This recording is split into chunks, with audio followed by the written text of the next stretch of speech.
Ladies and gentlemen, I'd like you to meet the old fat pig we have to put up with.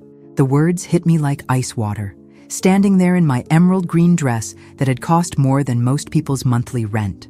I watched Bradley's new bride, Sophia, gesture toward me with a champagne flute while her wealthy family erupted in laughter. Then her father's face went white as fresh snow. Wait, aren't you Margaret Harrison, my new boss at Harrison Industries? Where are you watching from today? Drop your location in the comments below and hit that like and subscribe button. Let me tell you how I ended up being called a pig at my own son's wedding, the wedding I'd paid for entirely, down to the last rose petal. 2 hours earlier, I'd been adjusting Bradley's bow tie in the church vestry, proud as any mother could be. "Thanks for everything, Mom," he'd said, not quite meeting my eyes. "I know the wedding cost a fortune, $300,000 to be exact. Not that I was counting. I'd watched him fidget with his cufflinks, the ones his father wore at our wedding 32 years ago, before cancer took him when Bradley was 12. "Your father would be so proud," I whispered, straightening his shoulders. But as I stood in that reception hall, listening to my son's new in-laws mock me openly, I realized pride was a luxury I could no longer afford. The Harrison family owned half the commercial real estate in Chicago. James Harrison, Sophia's father, controlled a business empire worth billions. What he didn't know was that his company's board had voted me in as CEO exactly 1 week ago. My first official day was Monday morning. "Mrs. Harrison?" James stammered, his champagne glass trembling slightly. I had no idea. Sophia never mentioned. "Mentioned what, Daddy?" Sophia's voice was sharp with confusion.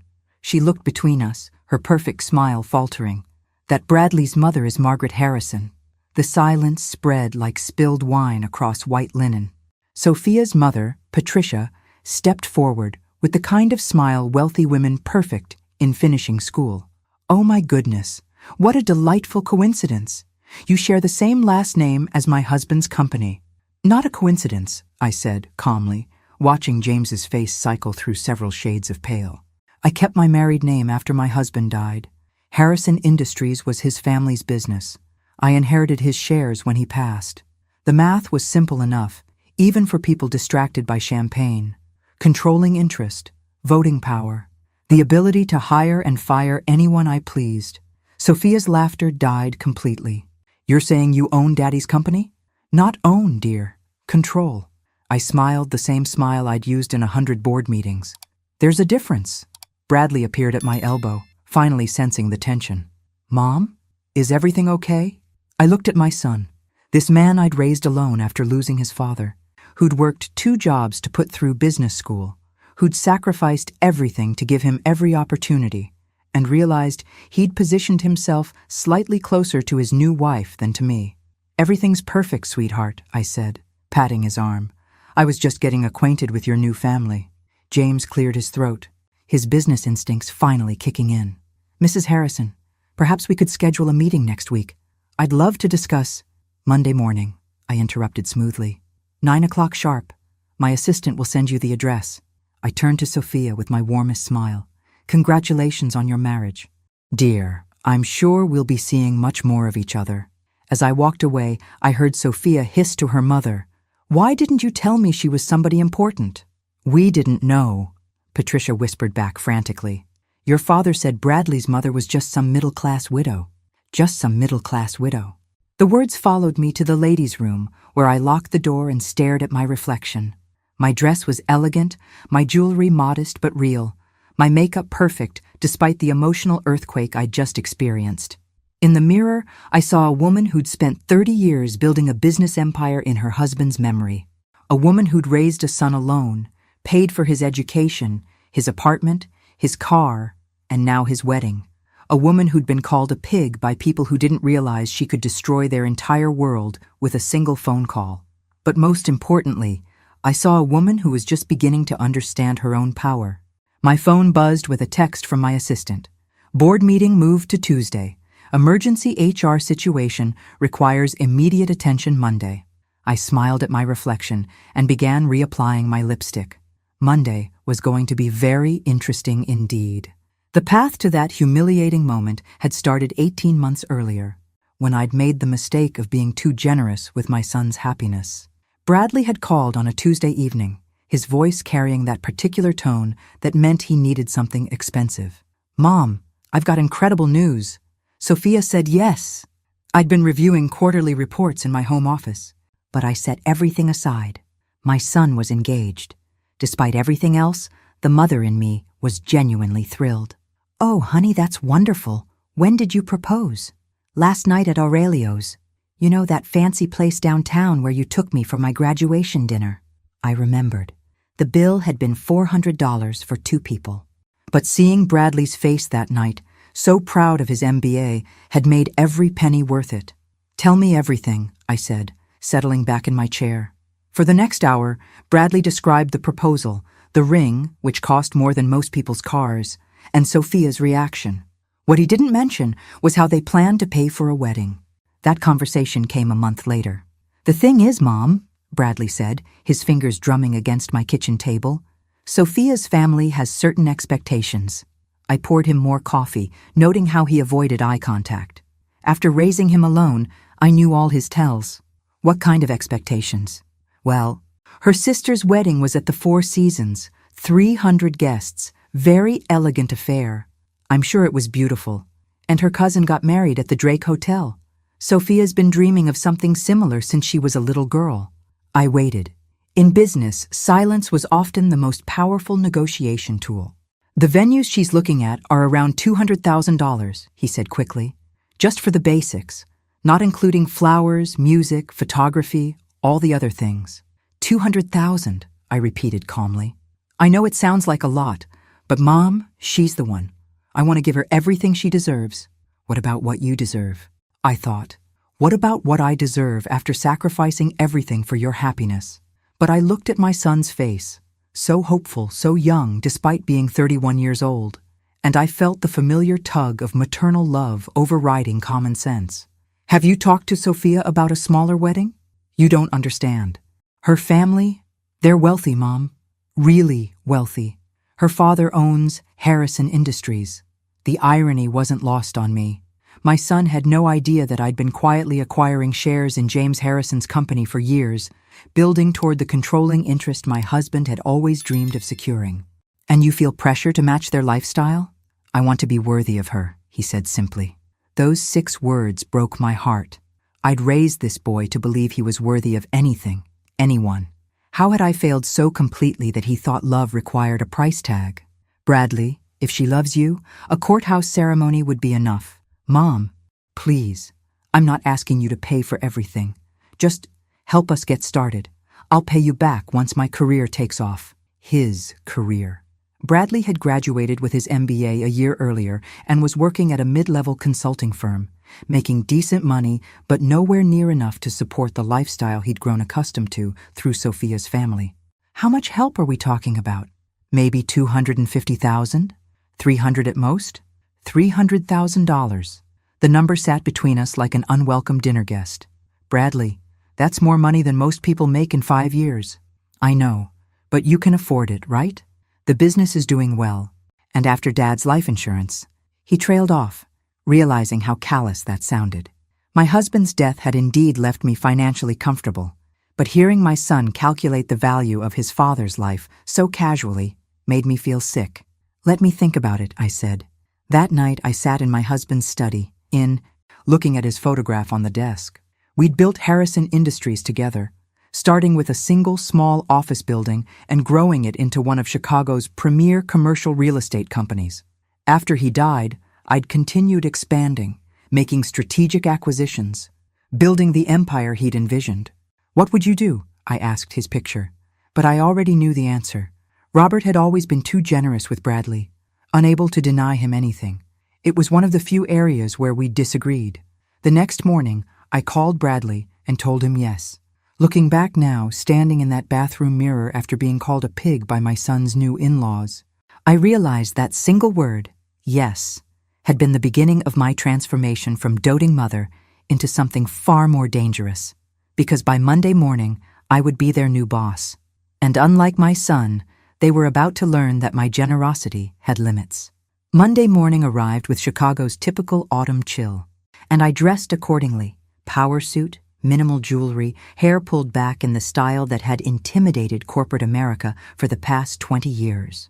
At exactly 9 o'clock, I walked into the Harrison Industries boardroom, where James Harrison sat fidgeting with his phone like a nervous teenager. "Mrs. Harrison," he stood quickly, extending his hand. "Thank you for agreeing to meet so early." "Mr. Harrison," I replied, taking the seat at the head of the conference table that was rightfully mine. "Though I think we need to clarify something before we begin." I opened my briefcase and removed a folder containing the stock certificates, board resolutions, and legal documentation that proved my controlling interest in his family's company. As of last Monday, I own 51% of Harrison Industries, which means this is my boardroom, and you work for me. James's face cycled through several emotions before settling on barely controlled panic. "Mrs. Harrison, I think there's been some misunderstanding. This company has been in my family for 3 generations. Built on land and initial capital provided by my husband's grandfather in 1952, I corrected calmly. Your grandfather was the junior partner, Mr. Harrison. The contracts are quite clear. I slid a manila envelope across the polished table. Inside were photocopies of the original partnership agreements, documents I'd spent years tracking down through legal archives and private collections. Your family managed the business beautifully while maintaining minority ownership. But when my husband died, his shares passed to me. I've spent the last 15 years quietly purchasing additional stock whenever it became available." "This is impossible," James whispered. But his hands shook as he flipped through the paperwork. "The impossible part," I said, allowing a small smile, "is that you didn't notice. Your own board approved my appointments to key positions. Your CFO reports directly to me. Your legal team answers my calls." James looked up with something approaching horror. "What do you want?" "First, I want an apology for your daughter's behavior at the wedding reception. Sophia can be spirited. She didn't mean anything by those comments. She called me a pig, Mr. Harrison, in front of 200 guests, including my son. She's young. She's 28 years old and married to my son. Old enough to understand consequences." I leaned forward slightly. "Here's what's going to happen. Sophia will call me today and apologize sincerely for her behavior. Not because you told her to, but because she understands that respect isn't optional in this family." James nodded quickly. "Of course. I'll speak with her immediately. Second, we're going to restructure this company's employee benefits program. I've reviewed your current policies, and they're embarrassingly inadequate for a business of this size." This was actually true. Harrison Industries employed over 300 people, but their health insurance was mediocre and their retirement plan was nearly non-existent. "The improvements will cost approximately $2 million annually," I continued. "Consider it my contribution to social responsibility." $2 million? James's voice cracked slightly. "You can afford it. I've seen your profit margins." I pulled out another folder, this one containing detailed financial analysis I'd commissioned months earlier. Every expense, every revenue stream, every hidden asset the company possessed. Third, your son-in-law Bradley will be receiving a promotion to senior associate with appropriate salary adjustment. He's actually quite bright when he applies himself. I didn't realize Bradley worked here. He doesn't. Yet. I smiled again, this time with genuine warmth. His first day is Wednesday. James stared at me like I'd just declared myself Queen of Illinois. "Mrs. Harrison, I need to discuss these changes with my staff, my attorneys." "Your attorneys already reviewed everything last week. They're very thorough." I stood, closing my briefcase with a decisive snap. "The employee benefits announcement will be made Thursday. Sophia's apology will happen today. Bradley's promotion will be effective immediately." I walked toward the door, then paused with my hand on the handle. "Oh, and Mr. Harrison, in the future, when your family gathers to discuss the middle-class widow your daughter married into, you might want to mention that said widow now controls your family's primary source of income." James's mouth opened and closed like a fish out of water. "Have a lovely day," I said cheerfully, and walked out into my new corporate empire. By noon, my assistant had fielded 6 phone calls from various Harrison family members, 3 from their family attorney, and 1 very panicked voicemail from Sophia herself. "Mrs. Harrison, this is Sophia, Bradley's wife. My father explained that there's been some sort of misunderstanding about the company, and I wanted to call well, I hope we can discuss things like family. I listened to the message twice, noting the careful way she avoided mentioning the pig comment or offering any actual apology. At 2 p.m. she called again. This time her voice was noticeably shakier. Mrs. Harrison, I realize my comments at the reception may have been inappropriate. I was nervous meeting Bradley's family, and sometimes I say things without thinking. I hope you can understand. Still no real apology. Still positioning herself as the victim. The third call came at 4:30 p.m. Mrs. Harrison, please call me back. I think we got off on the wrong foot, and I'd really like to make this right. Bradley is upset. My father is having some kind of crisis. And I just want to understand what's happening. I deleted all 3 messages without returning her calls. Tuesday morning, James Harrison appeared at my office door at 8 a.m. sharp, looking like he hadn't slept. Mrs. Harrison, please. Sophia is beside herself. She's young and made a mistake. Surely we can work this out as reasonable people? I gestured to the chair across from my desk. Mr. Harrison, let me explain something about reasonable behavior. When someone pays for your daughter's entire wedding, venue, food, flowers, music, photography, reasonable behavior would be gratitude, or at minimum, basic courtesy. You paid for the wedding? Every penny. $312,000. I pulled out the receipts I'd requested from Bradley the night before. Would you like to see the invoices? James stared at the papers spread across my desk, his face growing paler with each line item. She had no idea, he whispered. No, she didn't.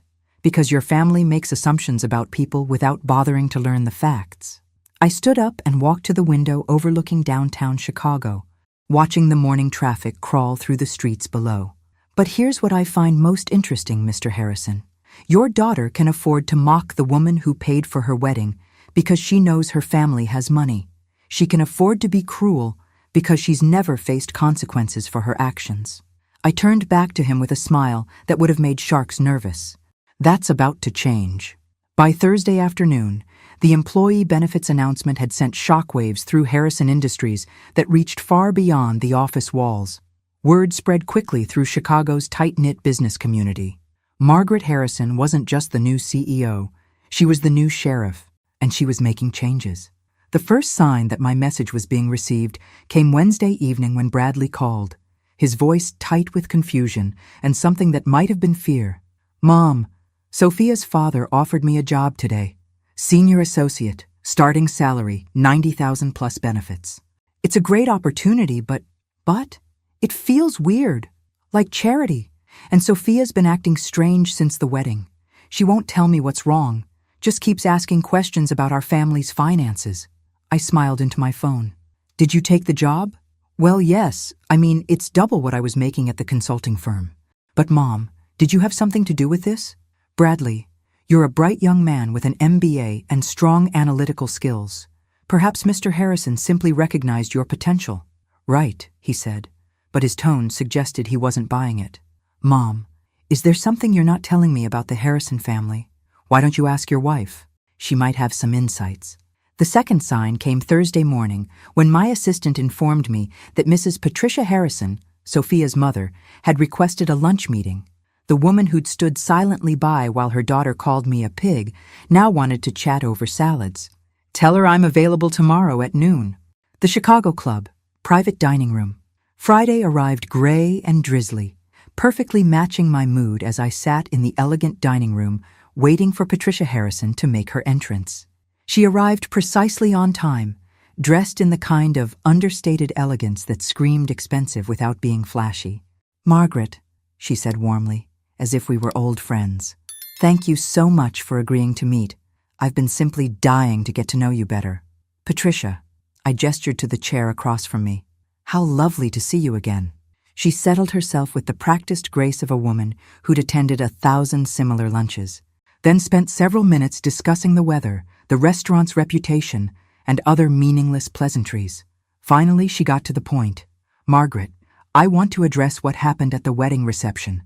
Sophia can be impulsive when she's nervous. She was overwhelmed by the day, and I'm afraid she spoke without thinking. Impulsive, I repeated. Is that what we're calling it? She's mortified by her behavior. Absolutely mortified. She wanted to call and apologize personally, but she's been so worried about making things worse. I sipped my water, watching Patricia's carefully constructed composure. And yet, she's called my office 3 times without actually apologizing. Patricia's smile flickered slightly. I think she's intimidated by your success. James explained that you've built quite an impressive business empire. My husband and I built it together. I've simply continued his vision. Of course. And speaking of vision, I understand you've made some wonderful changes at Harrison Industries. The employee benefits improvements are so generous. Here it comes, I thought, the real reason for this lunch. James is thrilled to have someone with your expertise overseeing operations, Patricia continued. Though I confess, we're a bit concerned about the financial impact of such extensive changes so quickly. Are you questioning my business decisions? Patricia? Oh no, not at all. It's just that James has always run the company conservatively, and sudden large expenditures make him nervous. I leaned back in my chair, studying her face. Patricia, let me ask you something. What do you know about my son? The question clearly caught her off guard. Bradley? He seems like a lovely young man, very devoted to Sophia. He is devoted to her, perhaps too devoted. Bradley spent his entire savings account on your daughter's engagement ring, borrowed money for the wedding suit, and when that wasn't enough to meet your family's standards, he came to me. Patricia's fork paused halfway to her mouth. $300,000, Patricia. That's how much your daughter's perfect wedding cost. Not your family's money, not even Bradley's money. Mine. The color drained from Patricia's face. I had no idea. No, you didn't. Because your family assumes that anyone who doesn't flaunt wealth must not have any. I leaned forward, my voice dropping to just above a whisper. But here's what I find most interesting about your family's finances, Patricia. I've done some research. I pulled out a slim folder and placed it on the table between us. Your husband's company shows impressive revenue, but when you factor in debt service, overhead and operating expenses, the actual profit margins are quite thin. The Harrison family lifestyle is largely maintained through corporate credit lines and real estate leverage. Patricia stared at the folder like it contained a live snake. In other words, your family's wealth is mostly theoretical. Beautiful on paper, but highly vulnerable to market fluctuations or changes in corporate leadership. What are you saying? I'm saying that I could fire your husband tomorrow and replace him with someone who actually understands modern business practices. I could restructure the company's debt obligations. I could sell off assets your family considers untouchable. I smiled pleasantly while Patricia's world crumbled behind her eyes. Or, I continued, your daughter can call me tonight and offer a genuine apology for her behavior at the wedding reception. Not because she's intimidated or embarrassed, but because she understands that calling someone a pig is unacceptable regardless of their perceived social status. Patricia's hands trembled slightly as she reached for her water glass. And if she apologizes? Then we're family, and I take care of family. I stood, placing my napkin on the table. But Patricia, understand this. I'm not some middle-class widow who can be dismissed or mocked. I'm the woman who now controls your family's future. I picked up the check that had been discreetly placed on the table. Lunch is on me. Please give Sophia my regards. As I walked toward the exit, I heard Patricia fumbling with her phone, already dialing her daughter's number. My own phone buzzed with a text from my assistant. Emergency board meeting called for Monday. James Harrison requesting full financial review of recent policy changes. I smiled as I stepped into the Chicago drizzle. Let them call their meetings. By Monday, I'd be ready with surprises they couldn't possibly anticipate. After all, I was just getting started. Sophia's call came at 9:47 p.m. that Friday night, just as I was settling into my leather armchair with a glass of wine and my husband's favorite book of poetry. Her voice was different this time, smaller, stripped of the entitled confidence that had carried her through our previous encounters. Mrs. Harrison, this is Sophia. I know it's late, but I couldn't wait until tomorrow. Good evening, Sophia. I owe you an apology, a real one, not the half-hearted attempts I've been making all week.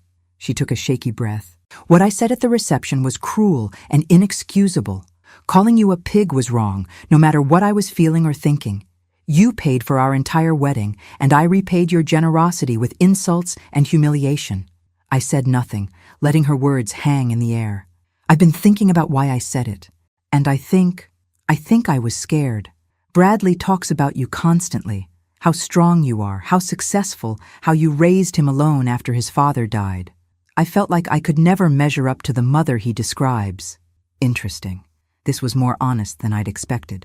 So when I saw you at the reception, I saw this elegant, poised woman, and I felt inadequate, small, and instead of dealing with those feelings like an adult, I lashed out to make myself feel bigger by making you smaller.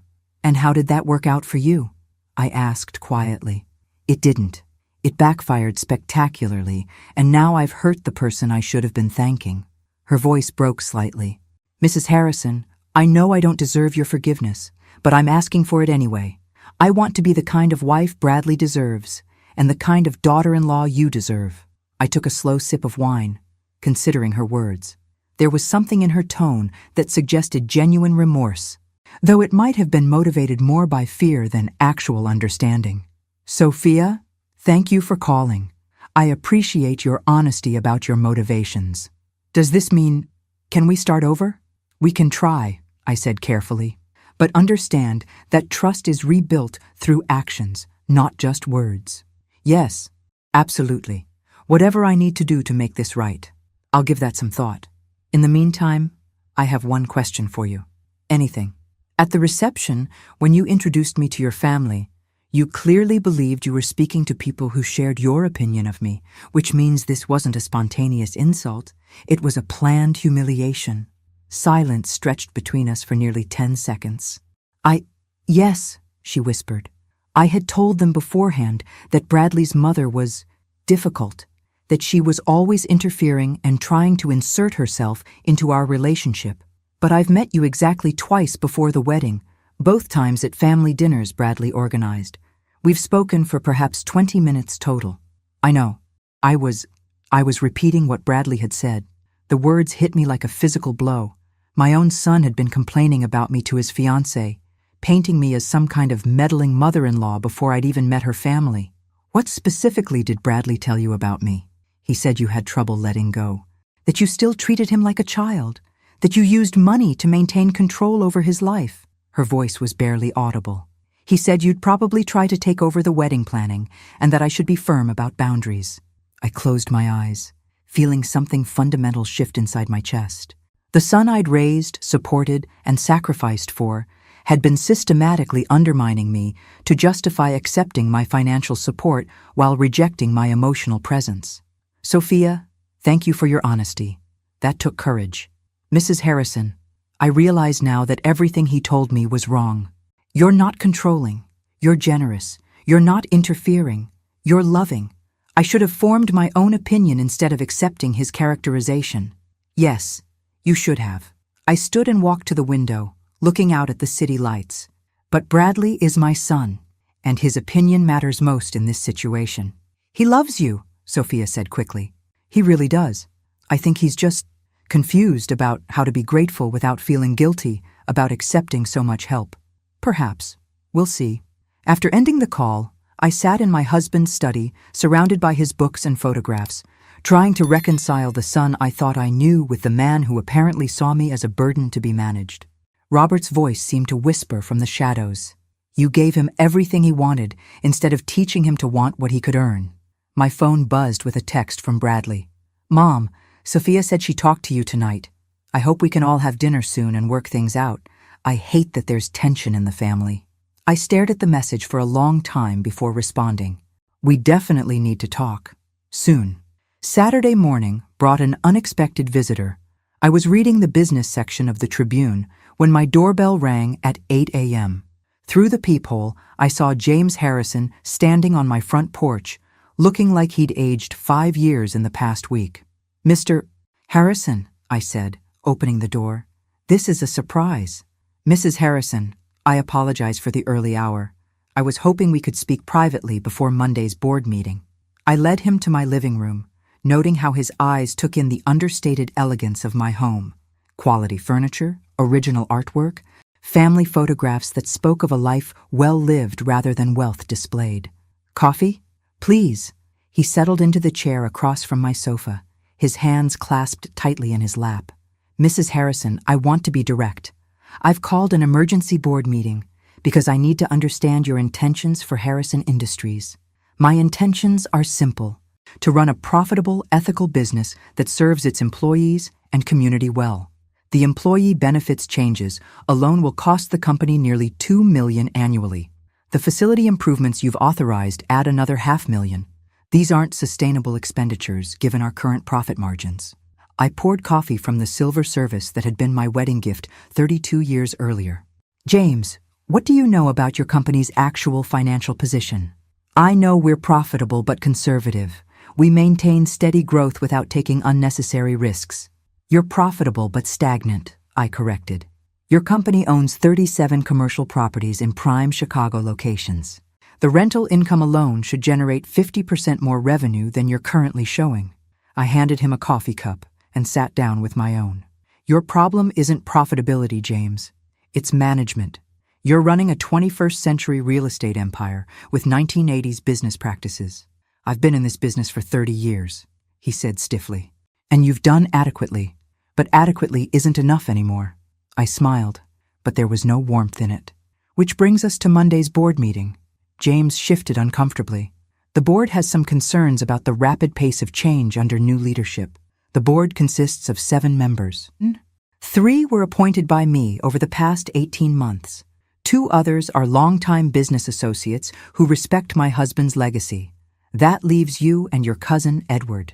I watched his face as the mathematics of corporate democracy sank in. In other words, James, your emergency board meeting is going to be very educational. For you.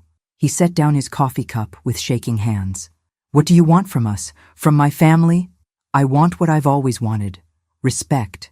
Not for my money, not for my corporate position, but for me as a person worthy of basic human decency. I stood and walked to the mantelpiece where my wedding photograph sat beside pictures of Bradley from birth through college graduation.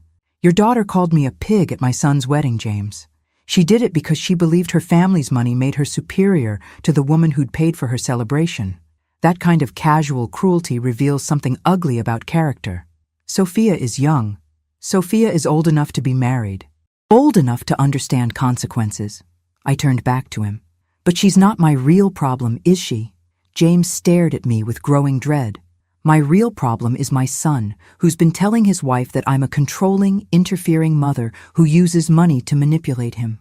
My son, who accepted $300,000 for his wedding while simultaneously resenting me for providing it. Family relationships are complicated. Yes, they are. And Monday morning, we're going to simplify them considerably. I walked him to the door, my mind already working through the details of what Monday's board meeting would bring. Have a lovely weekend, James. Give my regards to your family. As I watched him drive away, I realized that everything up to this point had been preparation. The real battle was just beginning, and this time I intended to win. Monday morning's board meeting began at 9 o'clock sharp in the Harrison Industries conference room, with James Harrison looking like a man facing his own execution.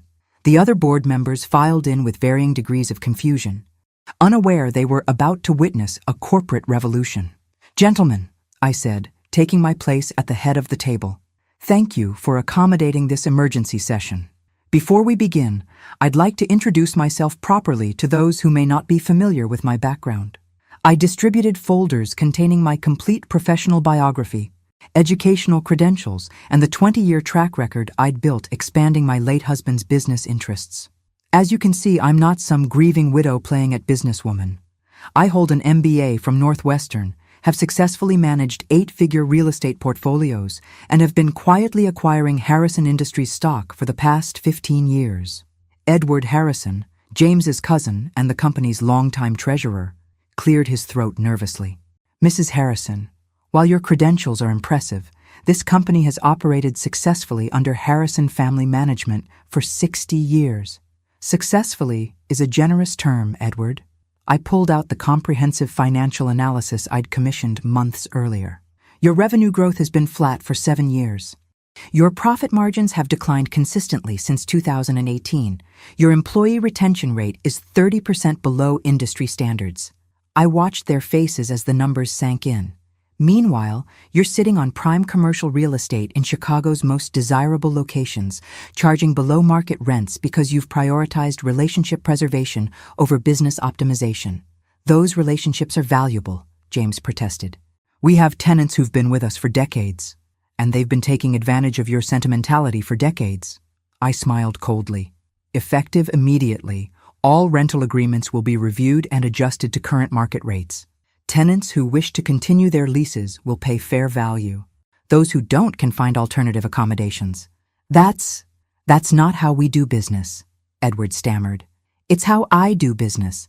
And since I control this company, it's how we'll do business going forward. Board member Robert Chen, one of my appointees, spoke up supportively. Mrs. Harrison's analysis is thorough and accurate. Harrison Industries has been underperforming for years. The employee benefits improvements alone will cost us $2 million annually, James said desperately. We can't afford such extravagance.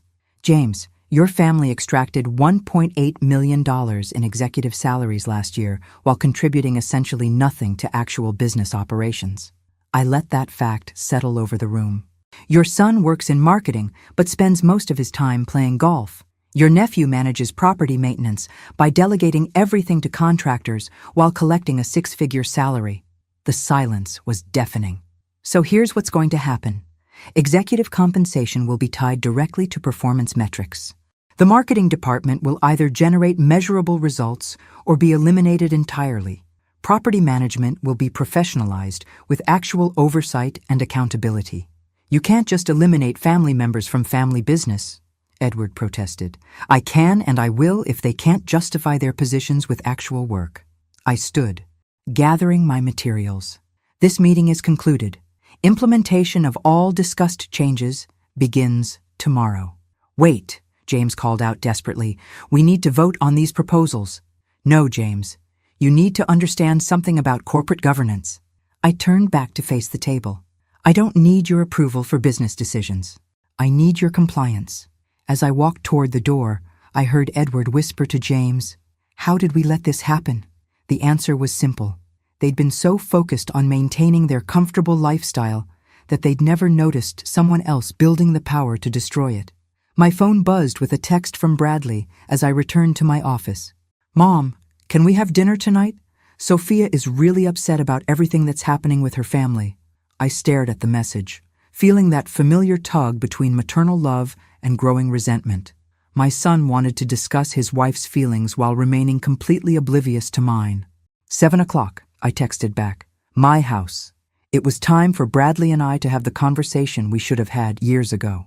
The afternoon brought a parade of panicked phone calls from various Harrison family members, all trying to understand what was happening to their comfortable world. I ignored most of them, but answered when Patricia Harrison called at 3 p.m. "Margaret, please, we need to talk. The family is in crisis." "The family is experiencing accountability for the first time in decades, Patricia. I'd hardly call that a crisis. James came home looking like someone had died.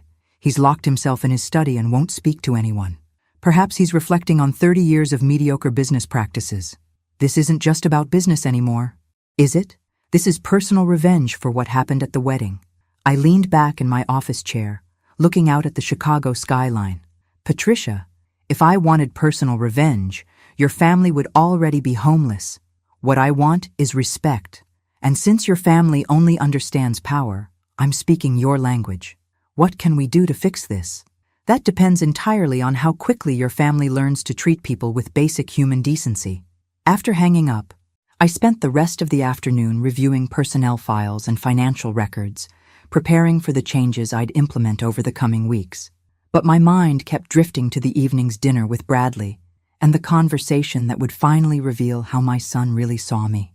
At 6:30, I set the dining room table for 3, using my finest china and silver. If this was going to be a confrontation, it would at least be a civilized one. Bradley and Sophia arrived precisely at 7, both looking like they were attending a funeral rather than a family dinner. Sophia's eyes were red from crying, and Bradley wore the same expression he'd had as a child when he knew he was in trouble but couldn't figure out how to fix it. "Mom," he said, kissing my cheek awkwardly, "thank you for agreeing to see us." "Of course, sweetheart. You're always welcome here. Dinner passed in uncomfortable small talk until I finally set down my fork and looked directly at my son. Bradley, we need to discuss something that's been troubling me. His face went pale. What's wrong? Sophia told me about the conversations you had with her regarding my character. Specifically, your concerns about my being controlling and manipulative. The color drained completely from his face as he realized his wife had shared their private discussions. Mom, those weren't... I was just trying to prepare her for what exactly? Bradley looked helplessly at Sophia, who was studying her plate as if it held the secrets of the universe. You've always been generous, maybe too generous, and I didn't want her to feel obligated to accept help if it came with strings attached. What strings? Bradley? You know, expectations. That we'd have to live our lives according to your approval. I felt something cold and final settle in my chest. Can you give me a specific example of when I've attempted to control your life choices? Well, you had opinions about my college major. I suggested business classes might be practical. You majored in literature, and I supported your decision completely. And you didn't like some of the girls I dated. I disliked exactly one girlfriend, the one who stole money from your wallet and cheated on you with your roommate. You eventually agreed with my assessment. Bradley squirmed in his chair, clearly realizing his examples weren't supporting his case. The point is, I wanted Sophia to know she didn't have to accept your help if it made her uncomfortable. Except she did accept my help. You both did. $300,000 worth of help. And we're grateful. No, Bradley. You're resentful. I stood up, my voice remaining calm despite the rage building inside me. You wanted my money, but not my presence. You wanted my support, but not my opinions. You wanted me to be a bank, not a mother. That's not true. Then explain to me why your wife felt comfortable calling me a pig in public. Explain to me why she believed her family would find that entertaining rather than horrifying. Sophia finally looked up, tears streaming down her face. Because I told them what Bradley said about you, about how you used money to stay involved in his life when he wanted independence. The words hung in the air like poison gas. I see. I walked to the window, looking out at my garden. So my financial support for your education, your car, your apartment, your wedding, all of that was manipulation rather than love. Mom, you know that's not what I meant. Actually, Bradley, I think it's exactly what you meant. I turned back to face them both. And you know what? You're right. I have been using money to maintain our relationship. Both of them stared at me in shock. But starting tomorrow, that ends completely. What do you mean it ends? Bradley's voice cracked slightly, and I recognized the tone from his childhood. The moment when he realized his actions had consequences he hadn't considered. I mean, I'm done being your ATM, sweetheart. I walked back to the table, but remained standing, looking down at my son and his wife. No more birthday checks, Christmas gifts, emergency loans, or surprise assistance with bills. Mom, you can't be serious. I'm completely serious. You wanted independence from my supposed manipulation, and I'm giving it to you. I smiled, but there was no warmth in it. Effective immediately, you're financially independent. Sophia looked panic-stricken. Mrs. Harrison, I think there's been a misunderstanding. We never said we didn't want your support. No, dear. You just said I was using that support to control your lives. Well, problem solved. Bradley jumped up from his chair. This is crazy. One stupid comment at a wedding, and you're cutting us off completely? One stupid comment? My voice remained dangerously calm. Bradley, your wife called me a pig at your wedding, while surrounded by her family, who laughed along because you had already painted me as some kind of interfering burden they had to tolerate. I never called you a burden. You told her I had trouble letting go, that I treated you like a child, that I used money to maintain control. I counted off each point on my fingers. What would you call that characterization? Bradley sat back down heavily, finally understanding the magnitude of what he'd done. But Mom, I was trying to manage expectations. Sophia's family has money, and I didn't want them to think you were some kind of charity case. So instead, you made me sound like a manipulative old woman who couldn't accept that her son had grown up. That's not what I meant, but it is what you said. And more importantly, it's what you believed. I walked to the sideboard and poured myself a glass of wine with steady hands. Tell me, Bradley, when exactly did I become such a burden to you? You're not a burden. When did helping you through college become manipulation? When did paying for your wedding become controlling behavior? When did loving you become something you needed to apologize for to your new in-laws? The silence stretched until Sophia finally spoke up. Mrs. Harrison, I think Bradley was just nervous about fitting in with my family. He wanted to seem independent and successful. And he couldn't seem independent and successful with a mother who supported him? My family, they can be judgmental about people who need help.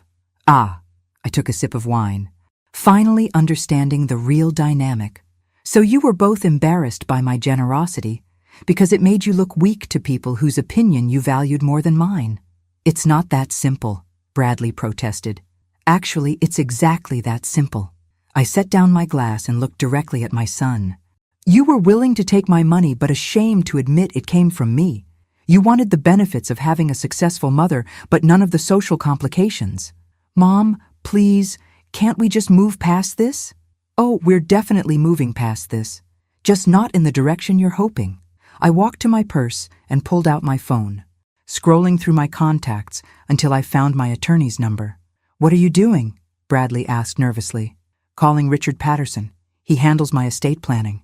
I hit dial and put the phone on speaker so they could hear both sides of the conversation. Margaret, how lovely to hear from you. How was the wedding? Educational, Richard. I'm calling because I need to make some changes to my will. The silence from my dinner guests was deafening. Of course. What kind of changes are we talking about? I want to remove my son as primary beneficiary and establish a charitable foundation instead. Bradley shot to his feet so fast his chair fell over. Mom, you can't be serious. Richard, are you getting all this? My son seems surprised that actions have consequences. Margaret, perhaps we should schedule a meeting to discuss this properly. Major estate changes shouldn't be made in emotional moments. This isn't emotional, Richard, it's logical. Why would I leave my assets to someone who sees my support as manipulation? Sophia started crying harder, and Bradley looked like he might be sick. I'll call you tomorrow to schedule an appointment, I told Richard. Good evening. After hanging up, I looked at my son's stricken face and felt a pang of regret. But only a small one. Mom, please. I know I screwed up, but changing your will? That's extreme. Is it? You've spent years accepting my financial support while privately resenting me for providing it. You've encouraged your wife to view me as an obstacle rather than an asset. You've allowed her family to mock me publicly while sitting silent. I can fix this. We can fix this. How, Bradley? How exactly do you fix years of taking someone for granted? I'll talk to Sophia's family. I'll make them understand that they were wrong about you. They weren't wrong about me, sweetheart. They were wrong about my willingness to tolerate disrespect. I walked back to the table and began clearing the dinner plates. Your wife apologized beautifully the other night, sincere, thoughtful, honest about her motivations. But you know what she also revealed? I paused in my plate clearing to look directly at him. That every cruel thing she believed about me came from you. Bradley slumped back into his chair. I never meant for it to go this far. No, you just meant to have your cake and eat it too. Take my money while distancing yourself from any obligation to respect the person providing it. What can I do? His voice was barely a whisper. You can start by being honest with yourself about why you really resented my involvement in your life. I don't understand. You resented it because it reminded you that you weren't as independent and successful as you wanted to believe. Every time I helped you financially, it wounded your pride. Bradley stared at me with growing recognition. But instead of refusing the help or working harder to become truly self-sufficient, you chose a third option, accepting the money while vilifying the source. That's exactly what it was. And the sad part is, I would have respected an honest conversation about your feelings much more than this years-long campaign to paint me as the problem. I finished clearing the table and walked toward the kitchen, then paused in the doorway. Bradley, I love you. I will always love you. But I'm done enabling a relationship where love only flows in one direction. So what happens now? Now you learn what genuine independence feels like. And maybe, if you're very lucky, you'll discover that earning someone's respect is more satisfying than taking their support for granted. I left them sitting in my dining room and went to call Richard Patterson back. It was time to make some very real changes to my estate planning. After all, I had a charitable foundation to establish. Tuesday morning brought the expected fallout from Monday night's dinner, but not from the sources I'd anticipated. Instead of panicked calls from Bradley or Sophia, my phone rang at 7 a.m. with James Harrison's name on the caller ID. "Mrs. Harrison, we have a problem." "Good morning to you too." "James, what seems to be the issue?" "Three of our largest tenants received lease renewal notices yesterday demanding immediate rent increases averaging 40%. They're threatening to vacate." I smiled into my coffee cup. "That's unfortunate. I'm sure we can find new tenants who appreciate fair market value." "Mrs. Harrison, these companies have been with us for over 20 years. Johnson & Associates alone represents 12% of our rental income. James, Johnson & Associates has been paying 1987 rates for premium downtown office space. They've enjoyed subsidized rent for 2 decades while their own revenues increased exponentially. But if they leave, we'll lease their space to companies willing to pay what it's actually worth. I've already had preliminary conversations with 3 firms looking for downtown locations." This was true. I'd spent Monday afternoon making strategic phone calls while Bradley and Sophia processed their new reality. "You can't make these kinds of decisions without consulting the board." "James, I can make any decisions I want. That's what controlling interest means." I set down my coffee and walked to my home office. "However, if you'd like to discuss this further, I'll be in the office at 9. "Mrs. Harrison, please. My family built those relationships. Your family exploited those relationships. There's a difference." After hanging up, I reviewed the list of changes I'd planned for Harrison Industries. Rent increases were just the beginning. By the end of the week, I'd eliminate redundant positions, restructure the corporate hierarchy, and implement performance standards that would shock them into either productivity or resignation. My second call came from Patricia Harrison at 8:30, her voice tight with barely controlled hysteria. "Margaret, James told me about the rent situation. You're going to destroy the company out of spite." "I'm going to optimize the company's performance, Patricia. The fact that this threatens your family's comfortable incompetence isn't my concern.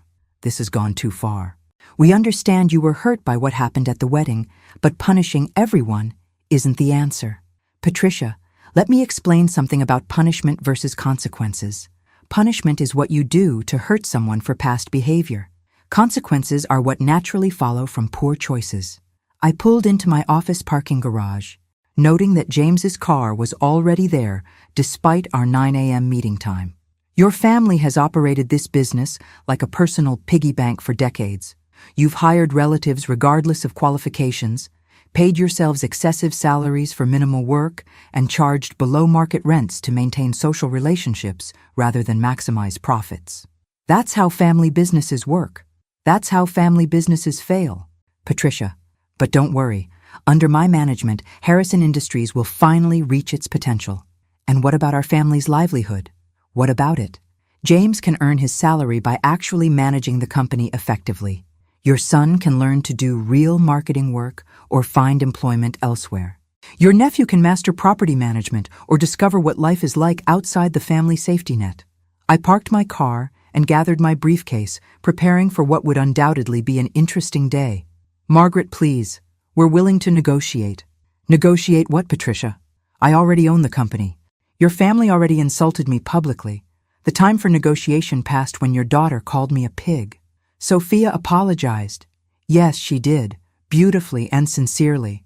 But apologies don't erase consequences, they just acknowledge them.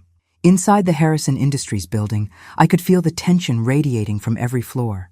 Word had spread quickly about the changes I was implementing, and employees were buzzing with nervous energy. My assistant handed me a stack of messages as I entered my office. "Mr. James has been here since 7:30, ma'am. He's called an emergency meeting with the senior staff for 10 a.m. "Cancel it," I said cheerfully. "I'll be handling all communications with senior staff directly." At 9 a.m. sharp, James knocked on my door, looking like he hadn't slept in days. "Mrs. Harrison, I need to understand your endgame here. Are you trying to force my family out of the company entirely?" "I'm trying to run a profitable business." "James, if your family can adapt to professional standards, you're welcome to stay. If not," I shrugged. "What would it take to resolve this situation?" "This situation doesn't need resolving, James. It needs completing." I pulled out a folder containing the organizational chart I'd developed over the weekend. Here's the new corporate structure. As you can see, I've eliminated several redundant positions and redistributed responsibilities based on actual qualifications rather than family relationships. James stared at the chart with growing horror. His son's marketing position was gone entirely. His nephew's property management role had been merged with facilities maintenance under an outside contractor. Even his own title had changed from president to general manager.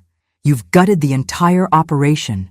I've streamlined the operation. The company will run more efficiently with fewer people doing actual work rather than more people pretending to work. My family has run this company for 60 years. And for 60 years, you've underperformed your potential. But don't worry, I'll show you what this company can really accomplish. James slumped in his chair, finally understanding that his comfortable world was disappearing permanently. Mrs. Harrison, what would it take for you to sell the company back to my family? The question hung in the air while I considered my response. Finally, I smiled.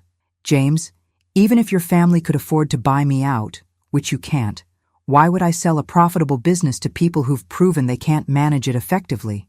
Because it's our legacy. It's my husband's legacy. Your family just happened to be managing it poorly. My phone buzzed with a text from Bradley. Mom, I've been thinking about everything you said. Can we please talk again? I want to make this right. I showed the message to James. Your family isn't the only one learning about consequences today. What do you mean? I mean, my son is discovering what life looks like when you can't take someone's support for granted. James looked confused. So I explained about Bradley's financial independence and my estate planning changes. You disinherited your own son? I'm considering it. He'll need to demonstrate that he values our relationship for more than just its financial benefits. That's incredibly harsh. James, your daughter called me a pig at my son's wedding. Your family laughed along with the insult. My son had spent months priming his wife to see me as a burden rather than a blessing. I stood and walked to my office window, looking down at the busy Chicago street below. I'm 62 years old. I've spent the last 30 years building businesses, supporting family members, and generally making everyone else's life easier while my own needs came last. But surely nothing, James. I'm done being taken for granted by people who benefit from my generosity while privately resenting my existence. I turned back to face him with a smile that made him visibly uncomfortable. But here's the beautiful thing about being in control of your own life. You get to decide who deserves your time, energy, and resources. And you've decided we don't deserve them? I've decided you need to earn them, all of you. My assistant knocked and entered with an urgent message. Mrs. Harrison, Bradley is in the lobby asking to see you. He says it's important. I looked at James, then at the message, then back at James. It seems today is full of people wanting to negotiate with reality. Should I send him up? My assistant asked. Yes, I decided. But James, our meeting is concluded. You have work to do if you want to keep your position here. As James left, I prepared myself for the next round of consequences. My son was about to learn that some apologies require more than words to be effective. Bradley walked into my office carrying a manila envelope and wearing an expression I'd never seen before. Humble, desperate, and finally, genuinely contrite.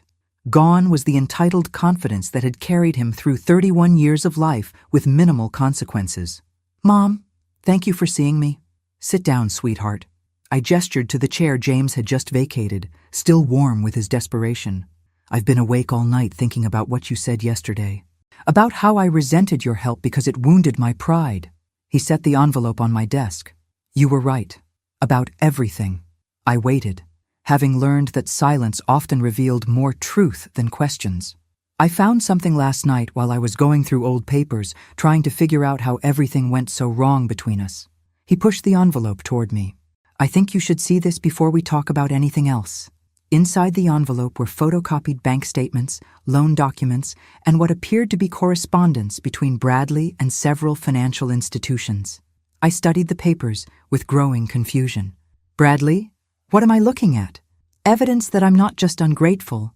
Mom, I'm also a fraud. My blood went cold. What do you mean? The consulting job I had before starting at Harrison Industries? I was fired 6 months ago for falsifying expense reports. The car payments you thought I was making? I stopped paying them in January. The bank was about to repossess the BMW when Sophia's father hired me. I stared at the documents, trying to process what he was telling me. The apartment rent, the credit card bills, even the money I claimed to spend on Sophia's engagement ring, it all came from loans I took out using your name as collateral. Using my name? My voice was barely a whisper. I forged your signature on loan applications. Mom, listed you as co-signer without your knowledge. The banks approved the loans because of your credit rating and business reputation. The room began to spin slightly. How much money are we talking about, Bradley? $87,000 in unsecured debt, plus the car loan, which is another $32,000. I set the papers down with shaking hands. You've been committing fraud using my identity for months? I kept telling myself it was temporary, that once I got established with Sophia's family, I'd be able to pay everything back before you ever found out. And the wedding expenses? The $300,000 I paid directly? I needed that money to stay afloat. Mom, to keep up appearances until I could figure out a permanent solution. I stood up and walked to my office window, trying to breathe normally while my world rearranged itself around this new reality. So when you told Sophia I was controlling and manipulative, you were actually describing yourself? Yes. His voice broke completely. I was projecting my own behavior onto you because I couldn't face what I'd become. I turned back to him, seeing my son clearly for perhaps the first time in years. Not the successful, independent man I'd believed I was raising, but someone who'd been lying, stealing, and manipulating his way through life while blaming others for his problems. Bradley, do you understand what you've done? This isn't just about money. I know. I've destroyed your trust. I've committed crimes using your identity. I've ruined everything. You've also put me at legal risk. If those banks discover the forged signatures, they won't. They shouldn't. The loans are current as long as I keep making minimum payments from my new salary. And if you can't make those payments, then you'd be liable for the full amounts, plus interest and penalties. I sat back down, my mind racing through the legal and financial implications. Identity theft, fraud, forgery. These weren't just family relationship issues. They were federal crimes. Why, Bradley? Why risk everything for a lifestyle you couldn't afford? Because I was ashamed. He was crying now, tears streaming down his face. Sophia's family has so much money, and I wanted to be worthy of her. I wanted to be successful and independent like you raised me to be. But you weren't independent. You were drowning in debt while pretending to be successful. I know. And when you offered to pay for the wedding, I saw it as my salvation. I thought if I could just get through the first year of marriage, establish myself with her family, maybe get promoted or find a better job, you thought you could lie your way to success. I thought I could buy enough time to make it true. I pulled out my phone and scrolled to my attorney's number. What are you doing? Bradley asked in panic. Calling Richard Patterson. We need legal advice about how to handle this situation. Mom, please, if this becomes public, it'll destroy my marriage, my career, everything. Bradley, it's already destroyed. The question now is how much damage we can contain. I hit dial and waited for Richard to answer. Margaret, twice in 2 days. Are you having an estate planning crisis? Richard, I need to see you immediately. My son has just confessed to committing identity theft using my name to secure fraudulent loans. The silence on the other end of the phone lasted several seconds. How much money are we talking about? Approximately $120,000 in various loans and credit agreements. Jesus. Margaret, when can you be here? Give me an hour. After hanging up, I looked at my son, this stranger who'd been masquerading as the man I thought I'd raised. Bradley, here's what's going to happen. We're going to see my attorney and determine the best way to resolve this legally. You're going to cooperate fully with whatever course of action he recommends. And then? And then you're going to learn what accountability actually means. Are you going to have me arrested? The question hung between us while I considered my options. On one hand, Bradley was my son, and despite everything, I loved him. On the other hand, he'd committed serious crimes that could have destroyed my reputation and financial stability. I don't know yet, I said honestly, but I'll tell you this. The days of protecting you from the consequences of your choices are over permanently. Bradley nodded miserably. I understand. Do you? Because I don't think you've understood consequences at all up to this point. I'm ready to face whatever happens. We'll see. I gathered the loan documents and put them back in the envelope, my hands steadier now than they'd been when I first read them. One more question. Bradley, does Sophia know about any of this? No. She thinks I'm successful and financially stable. She has no idea about the loans or the job situation. So she married you under false pretenses. I guess, yes. I looked at my son, this man I'd raised to be honest and responsible, who'd instead become a liar and a criminal, and felt something fundamental shift inside me. The next conversation would be with Richard Patterson about damage control and legal strategy. But the conversation after that would be with Sophia Harrison about the man she'd actually married. Because if my family was going to fall apart, at least it would be based on truth instead of lies. 3 hours later, I sat in Richard Patterson's law office with Bradley beside me, watching my attorney review the evidence of my son's systematic fraud with the grim professionalism of a man who'd seen too many family disasters. The good news, Richard finally said, is that we can resolve this without criminal charges if we act quickly and strategically. Bradley sagged with relief, but I remained tense. What's the bad news? The bad news is that Margaret will need to assume responsibility for all the debts to protect her own credit rating and reputation. If the banks discover the forged signatures, they'll pursue both civil and criminal remedies. How much will this cost me in total? Richard consulted his notes. Approximately $137,000 to pay off all existing loans, plus interest and penalties. However, if we handle this correctly, we can characterize the payments as family assistance rather than fraud remediation. I looked at Bradley, who was staring at his hands in shame. And what happens to my son? Bradley will sign confession documents acknowledging his actions, agree to immediate repayment terms, and submit to financial monitoring for the next 5 years. He'll also need to undergo counseling for gambling and financial addiction. I don't have a gambling problem, Bradley protested weakly. You forged your mother's signature on loan documents to maintain a lifestyle you couldn't afford, Richard said sharply. That's addictive behavior, regardless of the underlying compulsion. I stood and walked to the window overlooking downtown Chicago, the same view I'd been staring at for the past week while my life rearranged itself around unwelcome truths. Richard, prepare whatever documents you need. I'll cover the debts, and Bradley will comply with your repayment plan. Mom, I can't ask you to... You're not asking, Bradley. I'm deciding. Because unlike you, I take responsibility for cleaning up messes instead of creating bigger ones. Richard handed us several documents to sign. And within an hour, the legal framework was in place. Bradley would keep his job at Harrison Industries, but every penny of his salary above basic living expenses would go toward repaying me. It would take him approximately 8 years. As we left Richard's office, Bradley finally asked the question I'd been waiting for. What happens with Sophia? Are you going to tell her about the loans and the lies? I'm going to tell her the truth, Bradley. Something you should have done before you married her. She'll leave me. She might, but she deserves to make that choice based on reality instead of fantasy. We drove back to Harrison Industries in silence, both lost in our own thoughts about the wreckage we'd discovered. When we arrived, my assistant handed me an urgent message. Mrs. Harrison, Sophia called 3 times asking to meet with you. She sounded quite distressed. Did she say what about?